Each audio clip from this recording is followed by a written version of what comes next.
Winter's death. Winter is a dangerous thing. It might not look like it at first, but this period of time can be a very dangerous season. First, there is the persistent, unrelenting cold. Second is the snow. One might not think much of it at first as the snowflakes descend to the ground, but let enough gather over time, its true enormity will emerge. Third are the storms, which can gather enough strength to become blizzards. On occasion, they've been known as the White Death. Finally, there are avalanches which come rushing down the mountainside at incredible speeds. What allows avalanches to occur is when a failure layer occurs within a snowpack, allowing a large volume of snow to start sliding down the mountain until it expends all of its energy. With the construction of the lake during the beginning part of the 20th century, those assigned the task to construct the lake worked constantly until the task was completed. This meant working during the winter months as well as during the summer. As a result of this, the workers faced a myriad of different dangers and threats. One such danger emerged and struck during the night. It occurred when all of the workers were in their respective cabins, getting some well-deserved rest, when a failure layer emerged, allowing an avalanche to occur, which descended upon the camp. When the next day came and the cabins unburied, it was determined that a handful of workers were killed due to the avalanche. When their bodies were retrieved, they were taken down the mountain and received a traditional burial. As their families grieved and the bodies given their respects, construction of the lake continued onward. But despite the fact that the workers' bodies were removed from the mountains and properly buried, something of those dead men didn't get their peace and remained behind. Whatever was left behind caused tough men to turn white when such men encountered these revenants.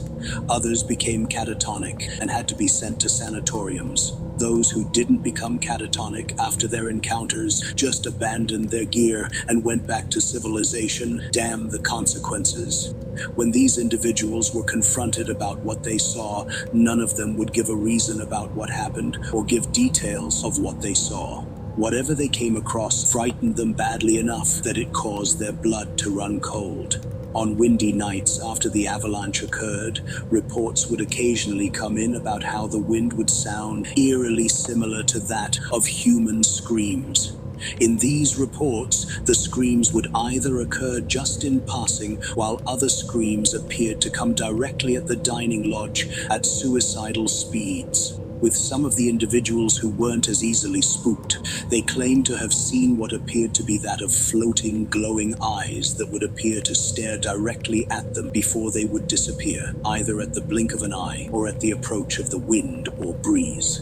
After construction was completed and all of the workers went home, such reports came to an end. It has been claimed that such reports and encounters occurred only with the individuals who were working on the site at the time of the avalanche and the death of those workers, and that they only lasted for the length of time it required to construct the lake.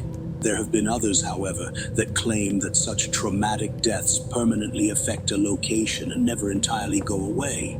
Their claims state that once a place becomes a spook, it always remains one. And you know what? They might be right, for there have been recent claims that state during really harsh winter storms, you just might hear the callings and screams of these fallen workers. Worst yet, some of these individuals claim that they have actually seen faint outlines of individuals moving about during these storms, attached to haunting glowing eyes. These reports came from people who were either staying at their cabins or were traveling along the roads during the storms, only to have such things abruptly disappear. There have even been some claims that people have died of fright after coming across one of these fallen workers. Who knows? The souls of these dead workers might still live somewhere in these woods.